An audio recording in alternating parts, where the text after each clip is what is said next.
Triangles and arm bars. I've had all kinds of things come across. You know, obviously we have a lot of different body sizes. We have long legs, short legs. We have all different body types. We have mobility issues in the knees, which is another big issue that we run into with triangles. Okay, so as we do this, we're going to have something that works for everybody. We've got, at least I've got triangles that you don't even have to lock up figure 4 on, straight leg triangles. We've got all kinds of cool stuff that we can do to manipulate. But the basic premise under all of these, whether it be arm bars or triangles, is the same. Okay, the first pattern of movement is going to be the same, and it's arguably the hardest part to understand how to do. It's the hardest part to get.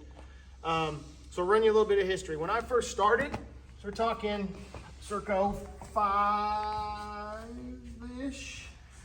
in official informal jiu-jitsu, the triangle that I learned was right here. It was literally wrist control, it was shove one, pull one, shoot. Okay, well, you know, that worked really, really good for a little while, and then the game started to evolve, and now the game has evolved even further. And so we have some severe issues with this. Let me tell you this. Anytime you're in closed guard and you go to doubling down on wrist control, especially if it's 2-on-2, the minute that I open my legs, we got a problem, okay? Now they're savvy, they're backing out of my guard, they're passing, they're doing all this stuff, and my triangle attempt is gone.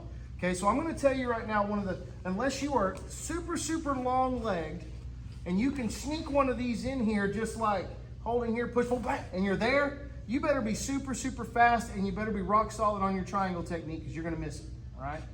So first part of the week, all we're gonna focus on is the setup. We're gonna focus on the shot, we're gonna focus on the breakdown of the shot, and then the control, okay? We got a bunch of different aspects to talk about, from elbow control to shoulder control, head control, placement of the hips. Right now, we're talking about breaking our partner down. The most effective thing to do for a triangle or an armbar, and the reason I like teaching it this way is because it's a system that works not only for triangles, but it works well for armbars also. Now let's look at this.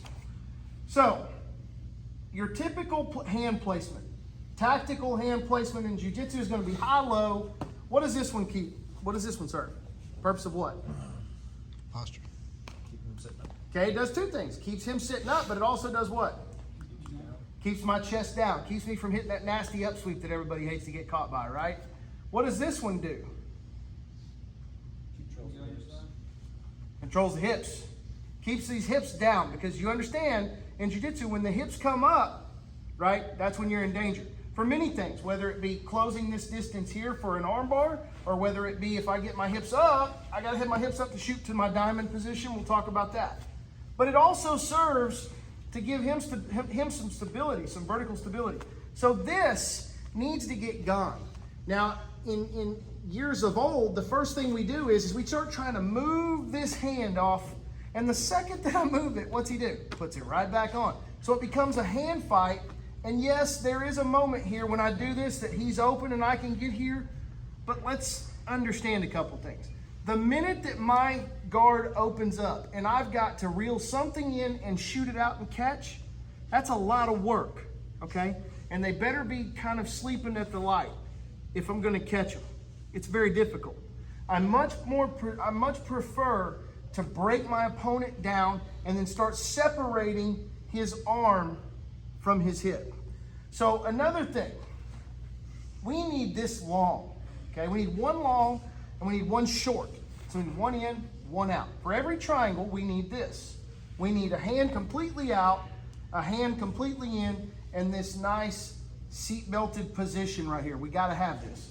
The problem becomes you got a big, strong young guy like this, pulling this elbow away from his hip when he doesn't want it is a complete nightmare, okay? It's gonna be real hard to pull this away. I don't care if I get here. The second I start pulling this, he just buries my hips down, or he pulls his arm out, rips it out. We got a problem. Okay, so we need to look at this in terms of isolation. How can we best isolate? Well, we want to break the posture. So the first thing we got to do is control the what? Head. If I can take this nice solid line he has in his back, and I can break this head down just this much, his entire body will cave forward. It's easy, okay?